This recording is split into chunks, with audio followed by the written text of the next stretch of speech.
नमस्कार, real news में आपका बहुत बहुत स्वागत है। मैं हूं नवीन पांडे। बांग्लादेश में तख्ता पलट के बाद भी हिंसा नहीं थम रही है। लगातार हिंदू आबादी और हिंदू मंदिरों पर हमले और आगजनी खबरें आ रही हैं। इस बीच पूरे हालात पर भारत सरकार नजर बनाए हुए है। विदेश मंत्री एस जयशंकर ने मंगलवार को पहले सर्वदलीय बैठक में और बाद में संसद के दोनों सदनों यानी लोकसभा और राज्यसभा में बांग्लादेश के हालात पर बयान दिया। उन्होंने शेख हसीना की भारत में मौजूदगी और बांग्लादेश में रह रहे भारतीयों को लेकर अहम जानकारी बताई। उन्होंने कहा, भारत सरकार बांग्लादेश के अधिकारियों के लगातार संपर्क में है। हालात को देखते हुए सीमा सुरक्षा बलों को सतर्क रहने का निर्देश दिया गया है। जयशंकर ने बताया कि अनुमान है कि पड़ोसी देश में 19,000 भारतीय नागरिक हैं, जिनमें से लगभग 9,000 छात्र भी हैं। हालांकि ज्यादातर छात्र जुलाई के महीने में ही भारत लौट आए थे। इस बीच खबर है कि बांग्लादेश में सेना की अगुवाई वाली अंतरिम सरकार का गठन करने की तैयारी चल रही है और नोबेल पुरस्कार विजेता मोहम्मद यूनुस बांग्लादेश की अंतरिम सरकार का नेतृत्व कर सकते हैं। शेख हसीना अगले 48 घंटों में भारत छोड़ सकती हैं। शेख हसीना की यात्रा के लिए प्रबंध किए जा रहे हैं। सूत्रों का दावा है कि भारत से यूरोप जा सकती हैं। इस बीच बाबा रामदेव का एक बड़ा बयान चर्चा में आ गया है। बांग्लादेश संकट पर भारत के सियासी दलों के बीच एकता को उन्होंने अच्छा संकेत बताया, लेकिन कहा, जिस तरह से इस्लामिक कट्टरपंथ दुनिया भर में फैल रहा है और जिस तरह से भारत के पड़ोस में दस्तक दे चुका है, वो देश के लिए खतरनाक हो सकता है। ये एकता आने वाले समय में बनी रहनी चाहिए। इन तमाम मुद्दों पर चर्चा करेंगे, लेकिन उससे पहले देख लेते हैं क्या कुछ कहा गया। Apprise this august house of certain recent developments pertaining to Bangladesh. As honorable members are aware, India-Bangladesh relations have been exceptionally close for many decades over many governments. Concern about recent violence and instability there is shared across the political spectrum. Since the election in January 2024, there has been considerable tension, deep divides, and growing polarization in Bangladesh politics.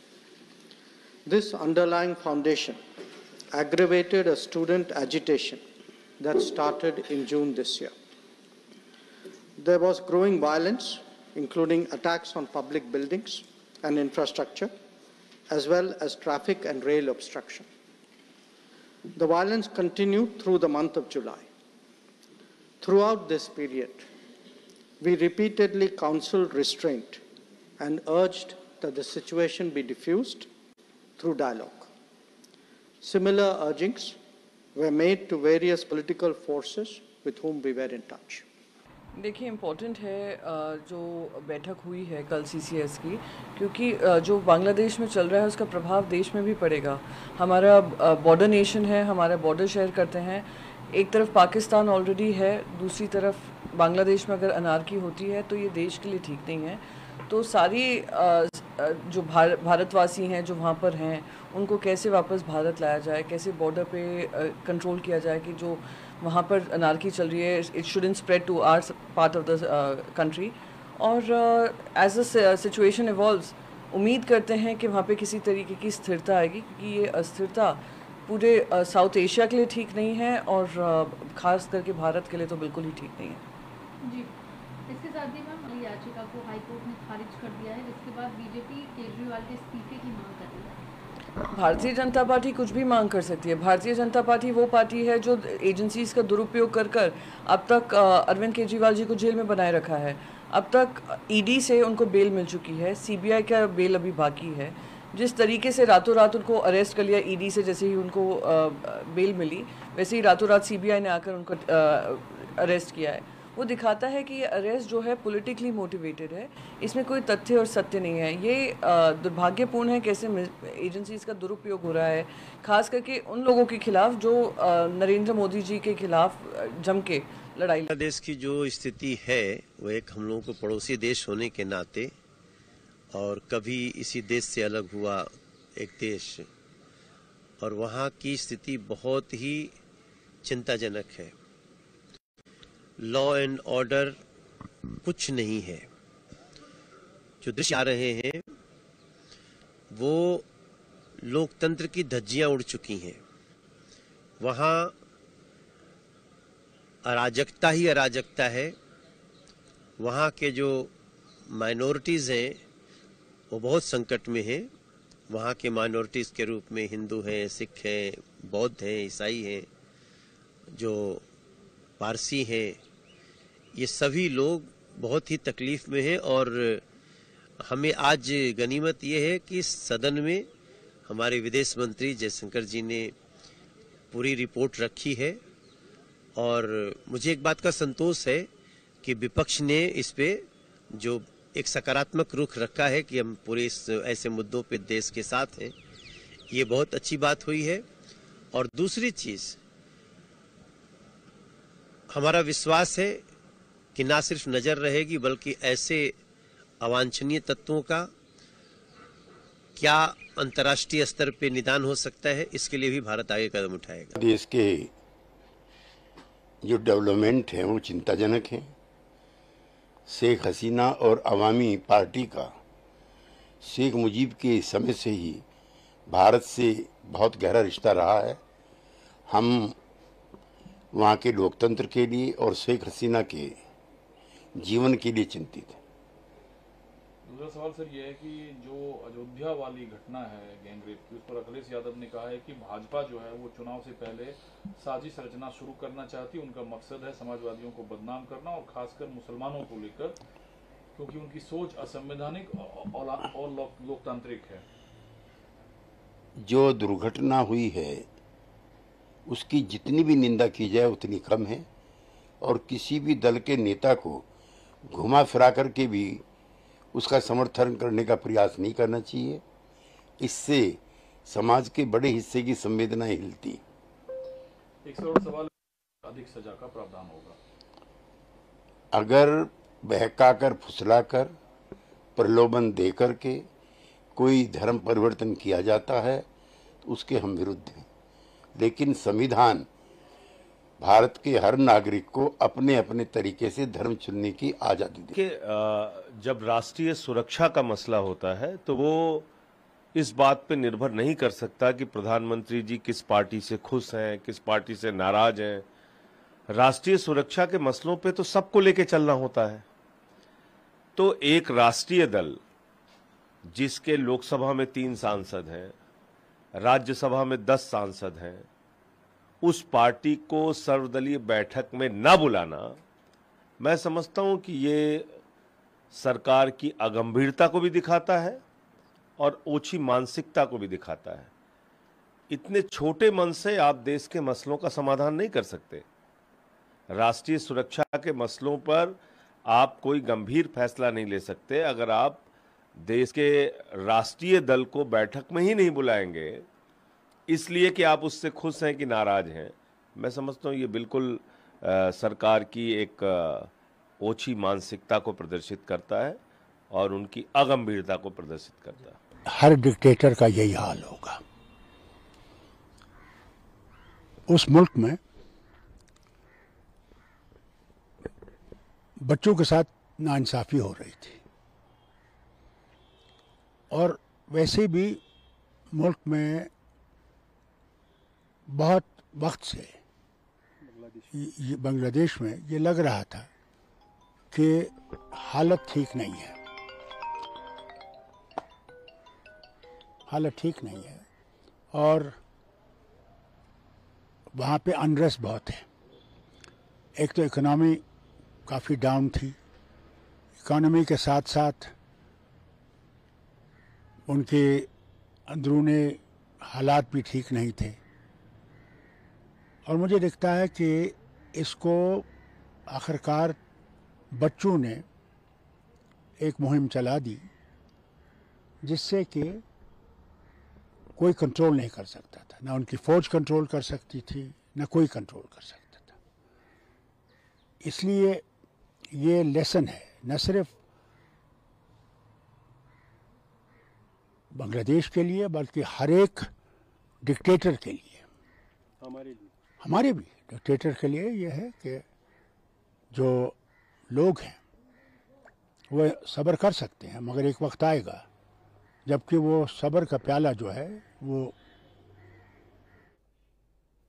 और जिस तरह से बांग्लादेश में लगातार हिंसा जारी है, वो भारत के लिए भी चिंता का सबब बना हुआ है। आज दिन भर सरकार इस पर चिंता करती रही। पहले सर्वदलीय बैठक हुई, उसमें विदेश मंत्री एस जयशंकर ने सभी दलों को पूरी जानकारी दी और उसके बाद संसद के दोनों सदनों में बयान दिया। क्या होगा बांग्लादेश और भारत के संबंधों को लेकर, और जो बांग्लादेश में भारतीय फंसे हुए हैं उनका क्या होगा, और बांग्लादेश में जो अल्पसंख्यक है हिंदू आबादी, उस पर जो लगातार हमले हो रहे हैं उस पर भारत सरकार का क्या रुख होगा, ये तमाम विषय जो है इस समय चिंता का विषय बने हुए हैं। इन पर चर्चा करेंगे। हमारे साथ कुछ खास मेहमान हैं, उनके पास चलते हैं और आगे बढ़ाते हैं बातचीत। हमारे साथ हैं सुकीर्ति जैन, बीजेपी के नेता, आपका बहुत बहुत स्वागत है सुकीर्ति जी। हमारे पास साथ हैं ज्ञान प्रकाश शुक्ला जी, कांग्रेस के नेता, आपका बहुत बहुत स्वागत है। Retired group captain VN Jha साहब हैं, रक्षा विशेषज्ञ, आपका बहुत बहुत स्वागत है। और अशोक राजपूत जी हैं, विदेशी मामलों के जानकार, आपका बहुत बहुत स्वागत है। सबसे पहले वीएन झा साहब, आपके पास आना चाहूंगा। जो अंतर्राष्ट्रीय मामला है उसको थोड़ा समझने के लिए, जिस तरह से बांग्लादेश में शेख हसीना वाजिद कल छोड़कर भारत पहुंच गई थी, गाजियाबाद के हिंडन एयरबेस में मौजूद हैं, उसके बाद बांग्लादेश में एक अंतरिम सरकार गठन की बात की जा रही है और सबसे महत्वपूर्ण बात यह है कि वह हिंसा नहीं रुक रही है। शेख हसीना ने देश छोड़ दिया, उनके बेटे का अमेरिका से बयान मीडिया में आया है जिसमें उन्होंने कहा है कि शेख हसीना अब राजनीति में नहीं रहेंगी, वो अपना जो है अपना समय अपने परिवार और बच्चों के साथ गुजारेंगे। उसके बाद भी लगातार बांग्लादेश में हिंसा क्यों हो रही है और इसका क्या कारण है, थोड़ा समझाइए जरा। देखिए, इसके ऊपर मैं आपको एक चौतरफा दृष्टि आपको डालनी पड़ेगी जी। कुछ चीजें ऐसी हैं जो कि बांग्लादेश की बिल्कुल आंतरिक हैं, उसमें कुछ भी भारत के लिए कुछ भी करना वो एक हस्तक्षेप जैसा होगा। कुछ चीजें ऐसी हैं जो बायलैटरल इश्यूज के अंदर में आती हैं, वहां पे जो भी कंसर्न्स भारत हैं वो बांग्लादेश को एड्रेस करना होगा, अदरवाइज भारत को खुद ही उन चीजों को एड्रेस करना पड़ेगा।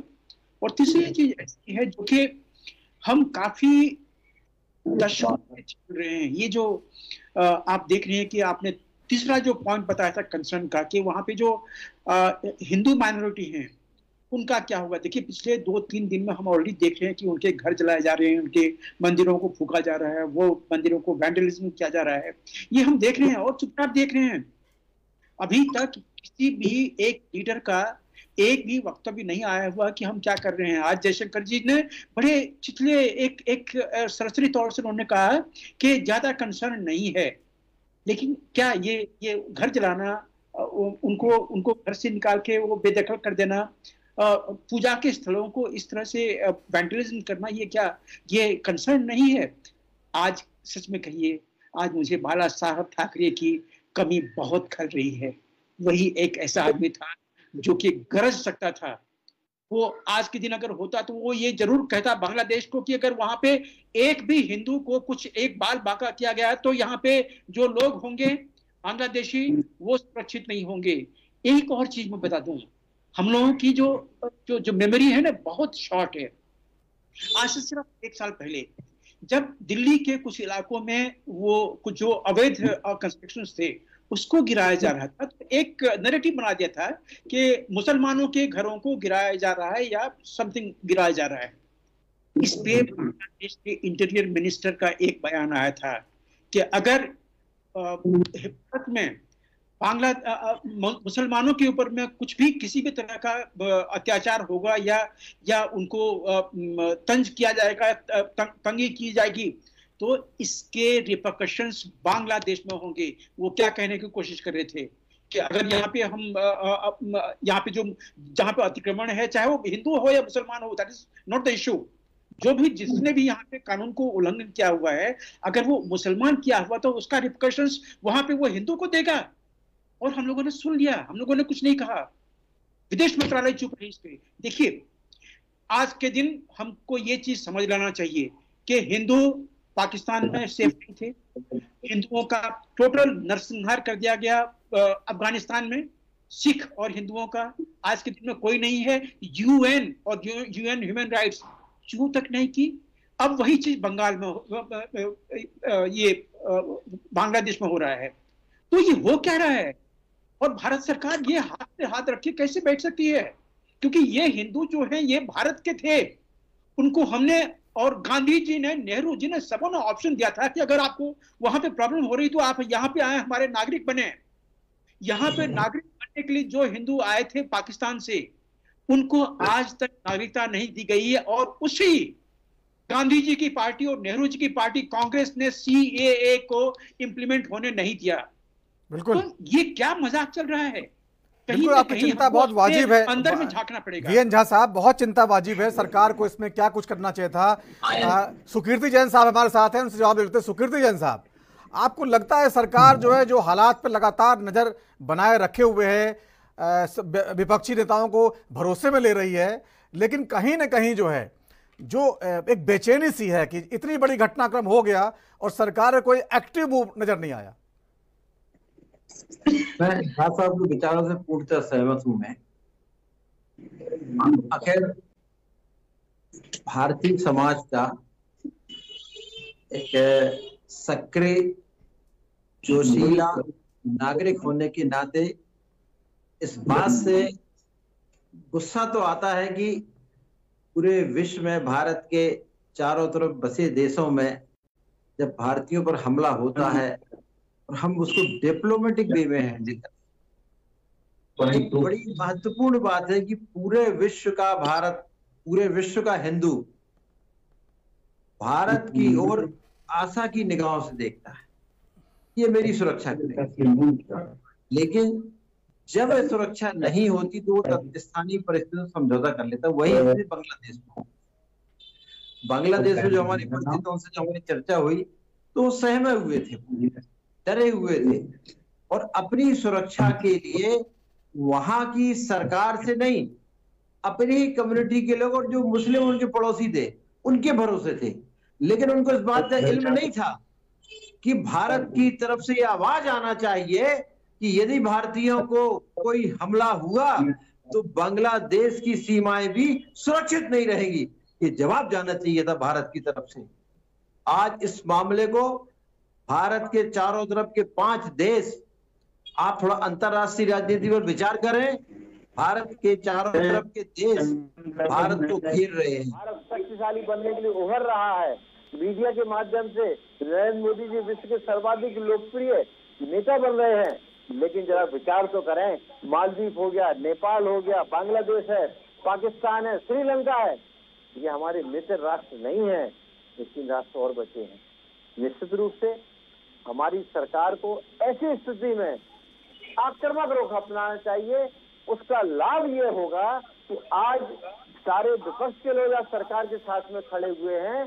जिस दिन भारतीय जनता पार्टी, जो कि हिंदुओं की पार्टी मानी जाती है, वो जब हिंदुओं की सुरक्षा के लिए तो आक्रामक रुख अपनाएगी तो पूरे देश का हिंदू इस पर भरोसा करेगा कि नहीं, ये हमारी सुरक्षा कर सकते हैं।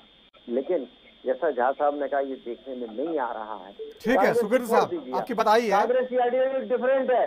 भारतीय जनता पार्टी की जो आइडियोलॉजी है वो ये है कि हम हिंदुओं की रक्षा करेंगे, तन मन धन से, प्रेम से, मार से या प्यार से, जैसा भी हम कर सकते हैं। ठीक है ज्ञान प्रकाश शुक्ला जी। ठीक है सुकीर्ति जी, आपकी बात आ गई है। एक बात मैं कहना चाहूंगा, 1971 का मैंने बांग्लादेश का स्वतंत्रता संग्राम मुक्ति वाहिनी के माध्यम से जो हुआ था, वह हम उसमें छात्र जीवन में थे।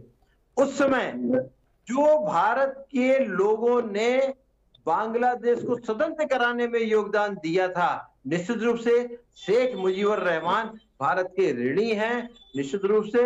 लेकिन वहां पर जो शेख मुजीबुर रहमान के कट्टरपंथी लोग हैं, उन्होंने उस मानसिकता को, जो मित्र की मानसिकता थी, उसको नुकसान पहुंचाया है। और आज जो वर्तमान परिस्थिति पैदा हुई है, निश्चित रूप से मैं ये कहूंगा कि पूरा देश आज नरेंद्र मोदी के साथ में खड़ा हुआ। थोड़ा नजर तो तिरछी करके बताएं, आवाज तो टेढ़ी करके बताएं। जैसा कि अभी केजरीवाल जी के पीछे पड़े हुए हैं, बांग्लादेश के पीछे भी पड़े हैं, कि हमारे हिंदुओं को चोट पहुंचेगी तो तुमको चैन से नहीं रहने देंगे। ठीक है, उम्मीद करती है। ठीक है सुकीर्ति जी, आपकी बात आई है। ज्ञान प्रकाश शुक्ला जी, जिस तरह से सर्वदलीय बैठक में राहुल गांधी जी ने सवाल उठाया, क्या इस जो बांग्लादेश की जो बगावत है, इसके पीछे भारत जो है वो उस तो जो है शांत रहा, लेकिन क्या चीन और पाकिस्तान का कोई रोल है? इस सवाल को लेकर जो है क्या आप लोगों को सही जवाब मिला? देखिए, ये एक बहुत गंभीर अंतर्राष्ट्रीय मसला है और ये हमारी डिप्लोमेसी से जुड़ा, जो उसको कूटने कहते हैं, उसके कई गंभीर पहलू इस घटना चक्र में उभर कर आए। सरकार के साथ पूरा विपक्ष है, पूरा देश सरकार के साथ है। जब ऐसी परिस्थितियां उत्पन्न होती हैं कि हम अपनी वैदेशिक कूटनीति को और विदेश नीति को, उस दोनों के बीच में हमें सामंजस्य बैठाने की जरूरत होती है, तो फिर हमारा यह मैंडेट जाता है कि पूरा देश एक है, एकजुट है और सरकार के हर निर्णय का हम समर्थन करते हैं। ये वक्त यही है। बहुत गंभीर स्थिति इसलिए है कि बांग्लादेश की सीमा पश्चिम बंगाल को सीधे टच करती है। पूर्वोत्तर के कई राज्य उससे प्रभावित होते हैं। तो सरकार को भी ये देखना पड़ रहा है कि कहीं कोई ऐसी कूटने की स्थिति को इस तरह संभाले रखा जाए कि कहीं इंटरनल सिक्योरिटी की समस्या न खड़ी हुई है। अब अगर शेख हसीना जी को ये लगा 1971 में बांग्लादेश को इंदिरा गांधी जी के शौर्य कार्यकाल में जन्म मिला, मुजीबुर रहमान साहब वहां के राष्ट्रपिता तक की उपाधि पाए, उनकी भी हालांकि हत्या कर दी गई 1975 में। तो बांग्लादेश उथल पुथल में रहा। वहां परोक्ष रूप से, अप्रत्यक्ष रूप से बीच बीच में ज्ञान प्रकाश जी की ये सब बातें इतिहास की बातें सब जान रहे हैं। अभी जो हालात हैं उस पर कांग्रेस पार्टी का स्टैंड क्या है? छेड़ चुका है कांग्रेस पार्टी का स्टैंड क्या है मौजूदा हालात में? इस तरह कश्मीर की सीमा पर, जम्मू कश्मीर में जो स्थितियां बेहद तनावपूर्ण इस समय है, सीमा पार से जो आतंकवादी घटनाएं हो रही, म्यांमार में पड़ोसी देश है, उथल पुथल है, चाइना की स्थिति आप देख रहे हैं, LAC पे हमारा गतिरोध बना हुआ है।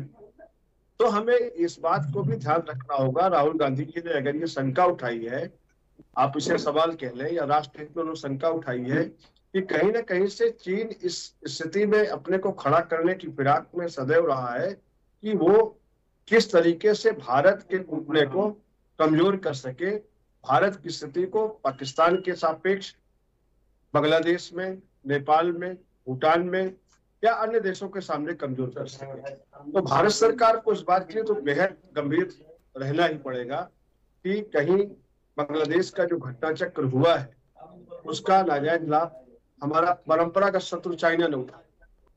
सरकार को दृढ़ता से ये कहना होगा कि बांग्लादेश में जो भारतीय हैं, 19,000 भारतीय, उसमें छात्र हैं, हमारी महिलाएं हैं, हमारे कारोबारी हैं, उनकी सुरक्षा की गारंटी तो भारत सरकार को हर कीमत पे देनी होगी। मैं समझ रहा हूं कि कूटने के क्षेत्र में सरकारों को बहुत संवेदनशीलता के साथ आगे बढ़ना पड़ता है। बहुत सी चीजें देश के सामने नहीं लाई जा सकती। अंतर्राष्ट्रीय कूटने में संसद का सत्र चल रहा है, पार्लियामेंट में विदेश मंत्री एस जयशंकर साहब ने जो तस्वीर बयां की है, लेकिन हर भारतीय आज इस बात के लिए जरूर चिंतित है और उसमें विपक्ष चिंतित है। तो मेरे ख्याल से सत्ता पक्ष को भी अवश्य चिंता होनी चाहिए कि आज का जो जलता हुआ बांग्लादेश, जिस तरीके से वहां हिंसा हो रही है, किस तरीके से वहां के हालात बिल्कुल हालात बिगड़े हुए हैं और इस पर नजर रखनी जरूरी है। एक छोटा सा ब्रेक लेते हैं, ब्रेक के बाद लौटेंगे तो चर्चा को आगे बढ़ाएंगे।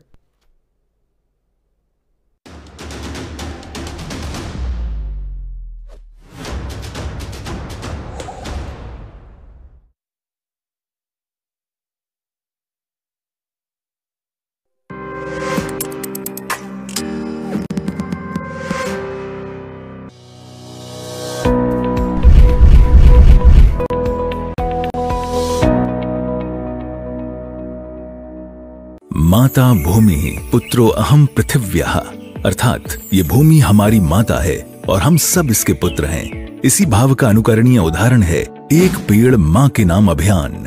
यशस्वी प्रधानमंत्री श्री नरेंद्र मोदी जी की प्रेरणा से उत्तर प्रदेश में वृक्षारोपण जन अभियान ने ले लिया है जन आंदोलन का स्वरूप। विगत 7 वर्षों में समय समय पर संपन्न हुए वृक्षारोपण से हुआ है 168 करोड़ से अधिक पौधरोपण। इससे बढ़ा है उत्तर प्रदेश के वनावरण का दायरा।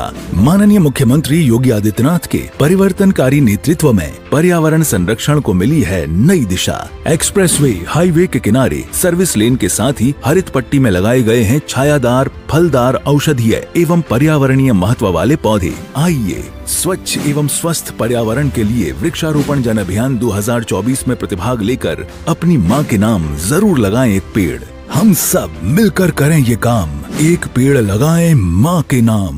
उत्तर प्रदेश की राजधानी लखनऊ से मैं जितेंद्र सिंह, हिमाचल की राजधानी शिमला से ANB न्यूज के लिए मैं टीना ठाकुर, छत्तीसगढ़ की राजधानी रायपुर से मैं अखिलेश तिवारी राजपुर, देवभूमि उत्तराखंड से मैं अमित चौधरी, राजनांदगांव, वाराणसी, चंबा, भूतपुर, गुरुग्राम, खरौना, फरीदाबाद, लुधियाना, हरिद्वार, रुड़की, सीतापुर, गौतम बुद्ध नगर, अमेठी।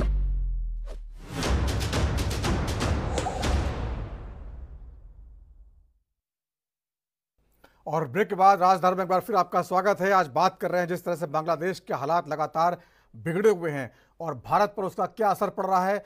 भारत की राजनीति में भी उथल पुथल है और यहाँ भी विदेश मंत्री से लेकर पूरी सरकार लगातार मंथन कर रही है। शेख हसीना का भविष्य क्या होगा, इस पर चर्चा है। और बांग्लादेश से फंसे हुए हिंदू आबादी जो अल्पसंख्यक है वहाँ पर, उसका भविष्य क्या होगा, ये तमाम मुद्दे चर्चा का विषय बने हुए हैं। इन पर चर्चा कर रहे हैं। हमारे साथ कुछ खास मेहमान जुड़े हुए हैं। Retired group captain VN Jha साहब हैं, रक्षा विशेषज्ञ हमारे साथ।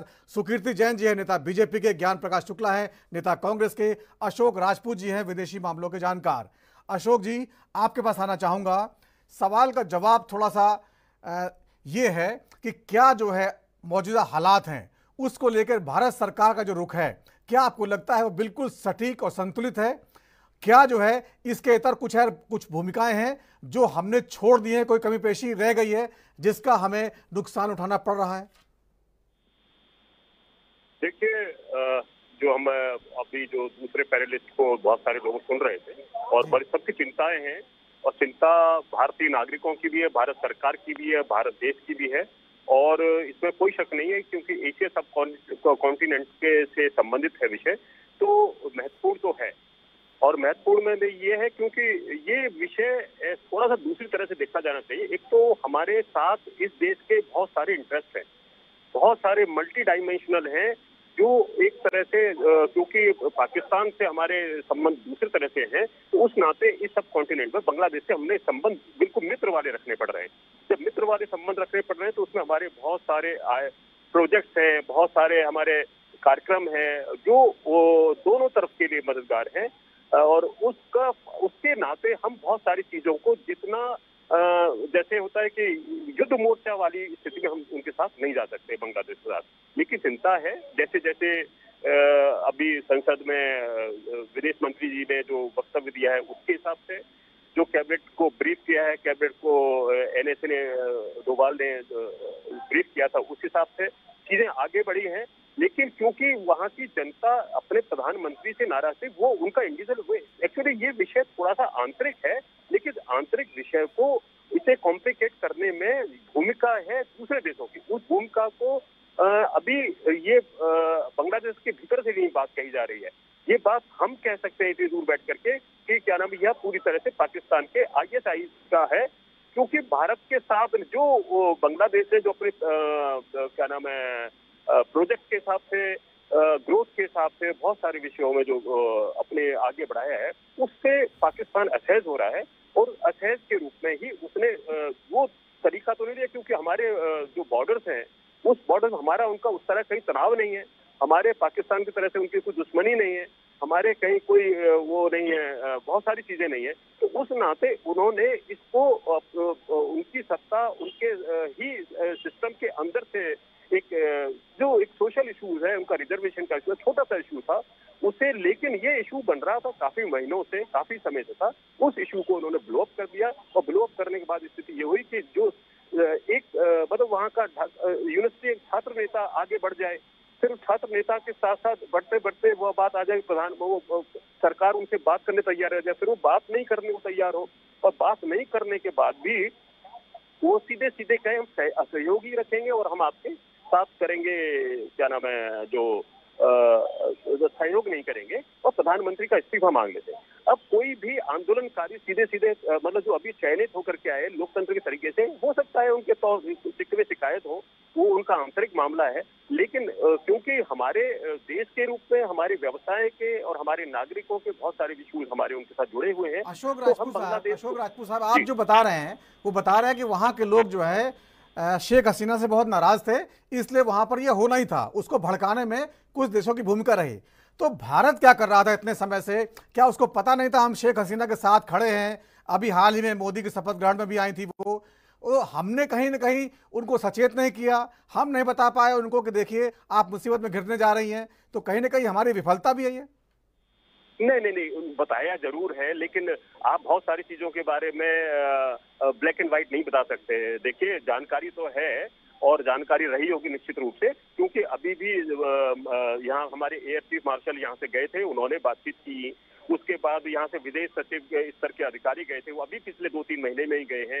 उस दौरान नई सरकार बनी है तो वहां से उनके प्रधानमंत्री यहाँ चल करके आए हैं, चीजें हुई हैं। लेकिन क्योंकि आप एक बार मैं आपको थोड़ा सा बैकग्राउंड की थोड़ा सा और ले जाएंगे। यहाँ पैनल मौजूद है और डिफेंस के लोग भी मौजूद हैं और भी मौजूद हैं। मैं उनके बीच में एक बात बताना चाहूंगा कि ऐसा कुछ चीजें श्रीलंका के साथ हुई थी बहुत पहले, और तब उस पहले हुआ था तब तमिलों को लेकर के हुआ, तमिलों की रक्षा सुरक्षा के लेकर, जैसे आज अभी हम चिंतित हैं, हिंदुओं को लेकर चिंतित हैं, वो हमारे ऊपर बांग्लादेश बहुत तरह से डिपेंडेंट है।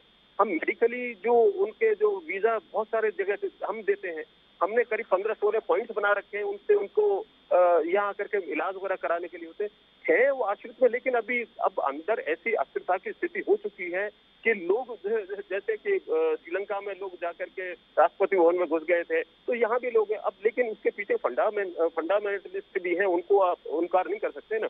अब वो कई और तरह विपक्ष का भी साथ हो गया है और सत्ता का विरोध भी साथ हो गया और मिलिट्री और उसमें कूद पड़ी है। एक्चुअली हमें लग नहीं रहा था, शायद ये एक नया डेवलपमेंट है, मैं पैनल के साथ शेयर करने को तैयार हूँ कि इसमें मिलिट्री का कूदना, मिलिट्री के द्वारा सीधे सीधे कहना कि हम इंटरिम गवर्नमेंट देंगे, और उनके द्वारा कई मंत्रालय भी अभी जानने मिल रहा है कि उन्होंने शायद प्रेसिडेंट को भेजा है कि ये हमें चाहिए या हम इस तरह से करेंगे। तो मिलिट्री का रूल तो इस तरह से बांग्लादेश के नहीं देखा जाता था। अब ये नई चीज शुरू हुई है तो थोड़ी सी मतलब एक आश्चर्यजनक स्थिति है, ये मैं आपसे कहना चाहता हूँ। ठीक है, retired group captain VN Jha साहब, आप बाबा रामदेव का एक बयान आया, उन्होंने ये कहा कि जिस तरह सर्वदलीय बैठक हुई और सारे जो दल हैं हमारे भारत में वो सब जो है एक सुर में बात कर रहे हैं, ये अच्छी बात है, लेकिन जिस तरह से पूरे ग्लोबल तरीके से एक कट्टरपंथ हावी है हमारे आसपास, एक तरह से भारत पूरी तरह घिर गया है और उस कट्टरपंथ की वजह से हमें एकता बनाए रखनी होगी। ये कितनी बड़ी चुनौती मानते हैं आप? जो है आपने पहले इशारा भी किया था इसकी तरफ। देखिए, बाबा रामदेव ने क्या कहा, शायद हम लोगों को उसके ऊपर में रिएक्ट करना शायद जायज नहीं होगा, क्योंकि बाबा रामदेव की जो व्यूज हैं वो किस तरह से इंटरनेशनल पॉलिटिक्स को देखते हैं मुझे पता नहीं है। लेकिन जो सबसे बड़ी चुनौती आज के दिन में भारत के लिए है वो तो हमें ध्यान में रखना ही पड़ेगा। और मैं अभी जो अशोक जी बता रहे थे, मैं थोड़ा सा डिसएग्री करता हूँ। देखिए, श्रीलंका में जो तमिल का प्रॉब्लम था, आप बांग्लादेश में जो आज जो हो रहा है, जो जिहादियों का प्रॉब्लम हो रहा है, इस दोनों को आप कंपेयर नहीं कर सकते। इस दोनों में कोई किसी भी तरह का रिलेशन नहीं है। वो तमिल की समस्या थी, वो सिर्फ तमिल की समस्या थी, ऐसे करके देख के नहीं देखा जा रहा था। वहां ये समस्याएं श्रीलंका के सरजमीन पे हो रही थी, श्रीलंका वालों को ही मारा जा रहा था, भारत ने वहां पे सहायता की थी, ये बिल्कुल अलग चीज है।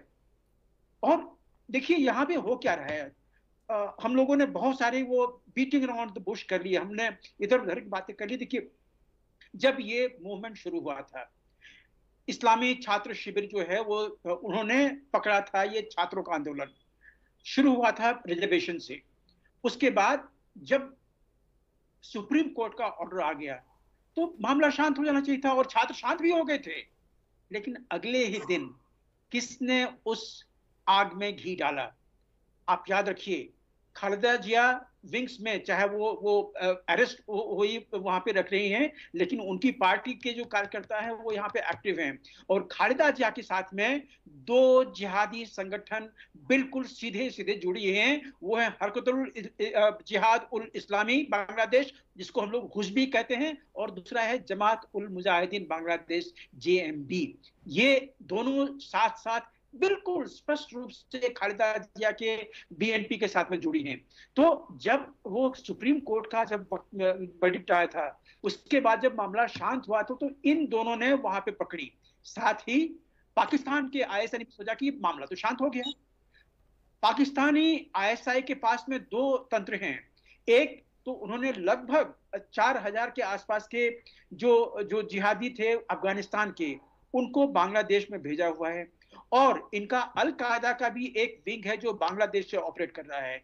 इस दोनों पे डायरेक्टली आईएसआई की पकड़ है, उन्होंने इनको भी उसमें लगाया हुआ है। अब बच गए, एक फ्रंट बच जाता है जो कि रोहिंग्या के सिलसिले में अरकन आर्मी के नाम से या जिहादी ऑर्गेनाइजेशंस के नाम से 4 संगठन हैं, वो भी इसमें जुड़े हैं, क्योंकि वो भी डायरेक्टली यहाँ पे इन्वॉल्व हो रहे हैं किसी न किसी तरह से। तो ये जिहादियों ने सुप्रीम कोर्ट ऑर्डर के बाद में ये चीजें पकड़ी है। अब ये बहुत बड़ा एक ऑर्गेनाइजेशन हो गया। मान लीजिए बांग्लादेश के 7 जिहादी पार्टी अगर एक साथ हो गए और वो सड़क पर उतर गए, तो उनका सबसे बड़ा क्या है, जिहाद का सबसे बड़ा स्वरूप क्या है? Anti India, anti Hindu, anti Christian, anti Sikh. वही चीज आप देख रहे हैं। हालांकि इसमें जो शेख हसीना के जो साथ दे रहे थे, जो मिनिस्टर, उनका जो पूरा तंत्र था, वो भी इनके चपेट में आया हुआ है, क्योंकि वो भी इनके जिहाद में आ जाता है, क्योंकि वो भारत के साथ में काफी क्लोज रिलेशंस थी, तो उनको भी इन्होंने नहीं छोड़ा है। लेकिन है ये शॉर्ट में वही जिहादी तंत्र, और इस जिहादी तंत्र को रिकॉग्नाइज करना जरूरी है। अब 2 चीजें मैं आपको बताता हूं। आपने सुना होगा कि सूडान में दो आर्मी के बीच में और वहां की जो रैपिड एक्शन फोर्स हैं उनके बीच में लड़ाई हुई थी। बिल्कुल। उसमें जानते हैं कौन मारे गए सबसे ज्यादा? वहां के 3 नॉन मुस्लिम ट्राइब, फर, मैसलाइट, एक और था, नाम अभी याद नहीं आ रहा है। इन तीनों का टोटल सफाया हो गया। टोटल सफाया मतलब इनका नरसंहार कर दिया उन्होंने। लड़ रहे हैं वो आर्मी और रैपिड एक्शन फोर्स, लेकिन सफाया हो गया नॉन मुस्लिम का। अफगानिस्तान में क्या हो गया? तालिबान आई और वहां से सिख और हिंदू, आज के दिन में एक भी वहां पे सिख नहीं रह गया है। तो ये चीज आप ध्यान में रखिए कि इस तरह के मूवमेंट में जब तीसरे लोग जो चपेट में आते हैं, जो मैं आपको अब हिंदू की तरफ में इशारा कर रहा हूं, बांग्लादेशी, तो ये हिंदू सेफ नहीं है। एक ही तरीका है इनके लिए। अभी भी लगभग 1.25 करोड़ हिंदू वहां पे हैं।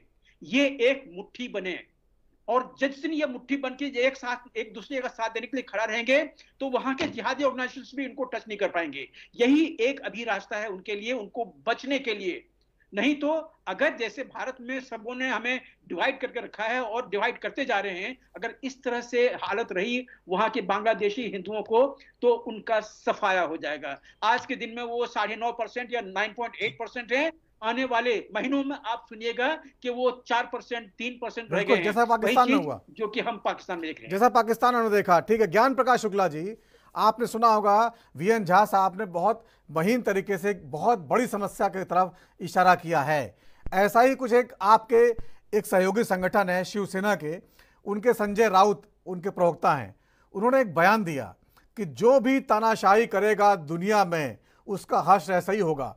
उनका इशारा भारत की तरफ भी था। क्या आप लोग भी उनकी राय से इत्तेफाक रखते हैं?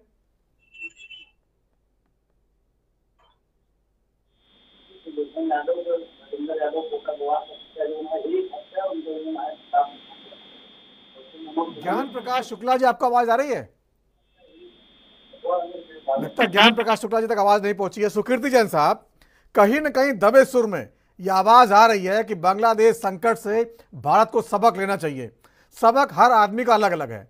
कोई इसको तानाशाही करार देता है, कोई इसको जो है विदेशी कूटनीति तो घेर चाइना की तरफ ले जाता है, और कोई जो है ये कहता है कि हिंदू और मुस्लिम का मैटर है। आपको लगता है कि जो विपक्षी दल सोच रहे हैं, कुछ लोगों ने इशारा किया तानाशाही बढ़ गई थी, आपको लगता है ये संकट भारत में कहीं दिखता है? भारत में संकट अप्रत्यक्ष रूप से अपने को मानकर ही चलना चाहिए, क्योंकि जिस तरह जिहादियों ने भारत के चारों तरफ चाइना और पाकिस्तान के साथ मिलकर एक भारत विरोधी सरकारों का गठन किया है, हमें निश्चित रूप से इसको मानकर चलना चाहिए। आप जरा स्मरण करें, वीपी सिंह की सरकार में कश्मीर में जिस तरह से कश्मीरी पंडितों को अलग भगाया गया था, रातों रात वहां की मस्जिदों से ऐलान करके उनको छोड़ने के लिए बाध्य किया गया था। एक कट्टरपंथ के द्वारा ही जो है किया गया कार्य था। वो ही बात आज बांग्लादेश में हो रही है। जैसा कि अभी कहा कि बांग्लादेश के हिंदुओं को एकजुट होना चाहिए। बांग्लादेश के हिंदू तो एकजुट होंगे ही, लेकिन उनको जो है हिंदू राष्ट्र की तरफ से नैतिक समर्थन होना चाहिए। हमें एक बात सीखना चाहिए कि भारत यदि विश्व की शक्तिशाली सत्ता बनना चाहता है तो उसको दिखाना पड़ेगा, उसको प्रूव करना पड़ेगा।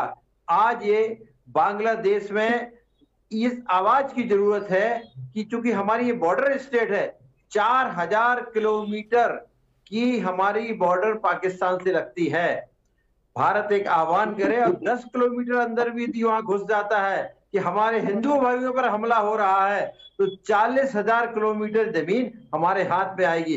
फिर देखिए आप, हिंदुओं की सुरक्षा के लिए यूरोपियन कंट्रीज भी हमारे साथ में खड़े होंगे।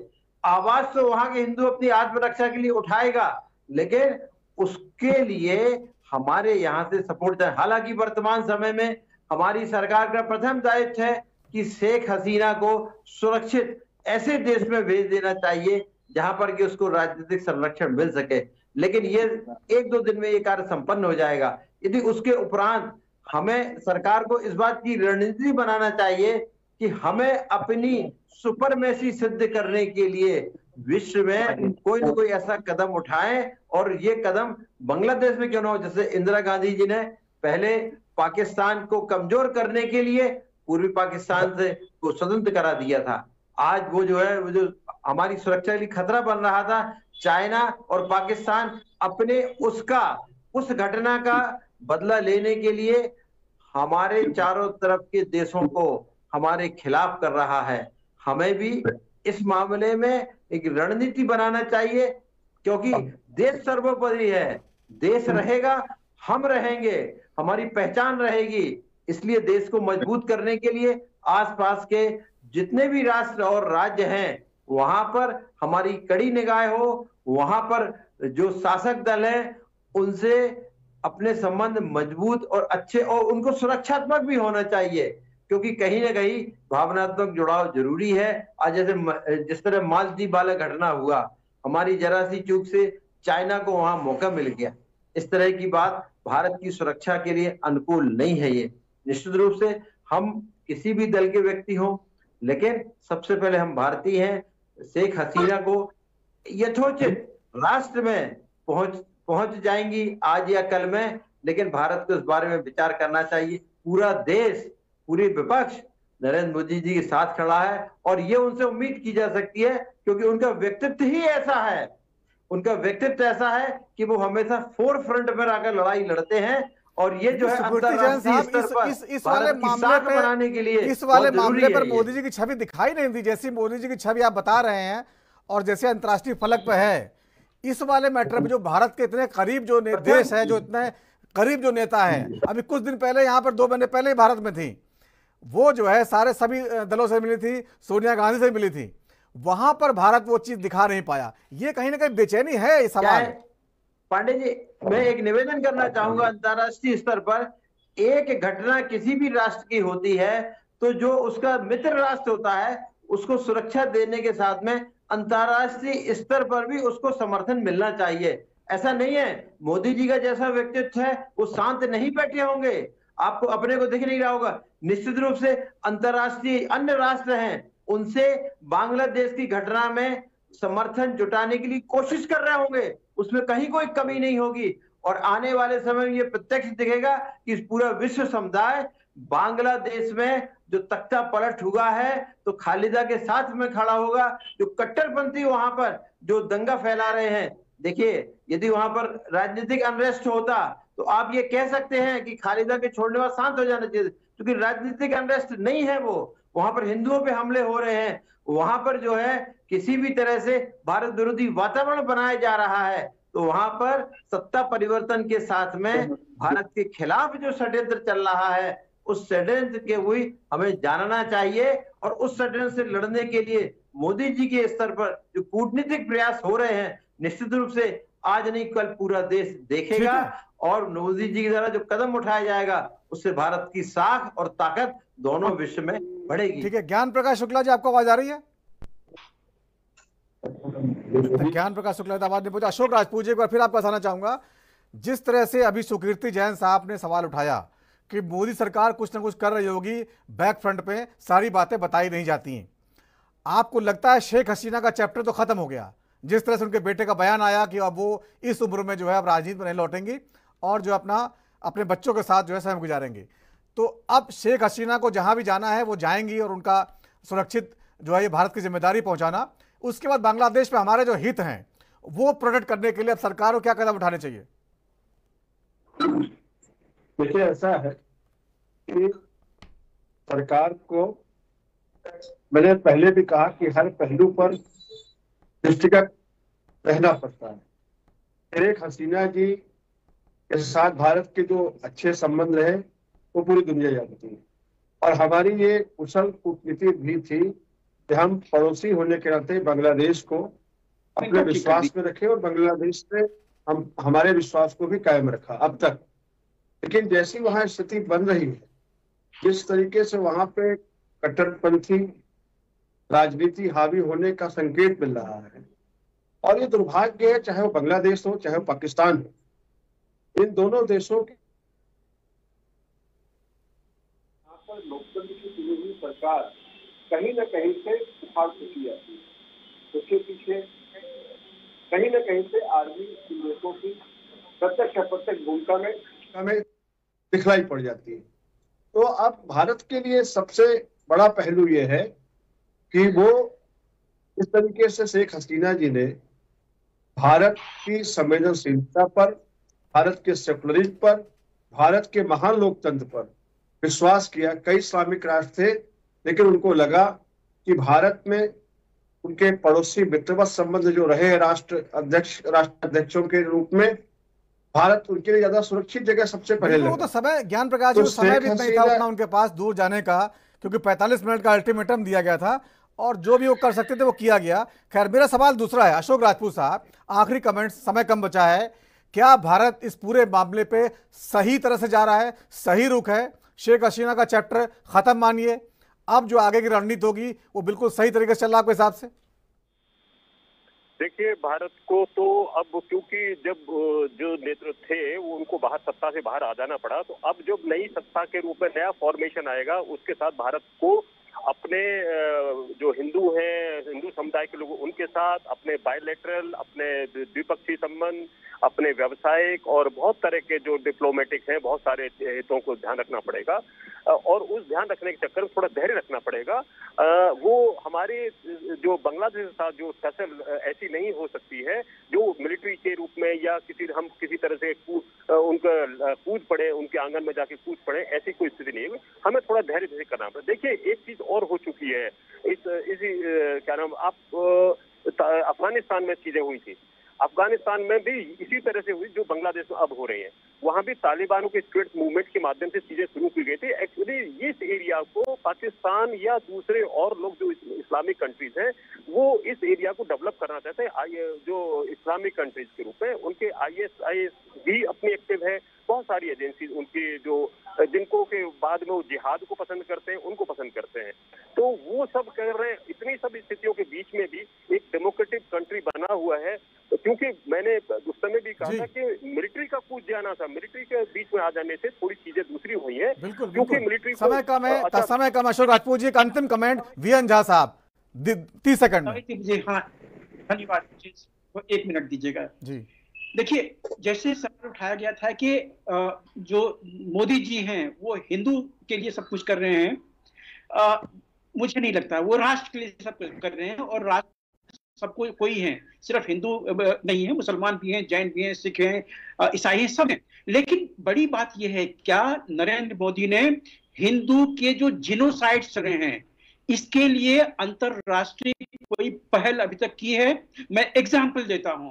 जिस दिन 15 अगस्त को जब और हिंदुओं का पूरा जेनोसाइड हो गया था वहां पे अफगानिस्तान में, क्या नरेंद्र मोदी जी ने अपने पार्लियामेंट में एक जेनोसाइड का बिल पास किया?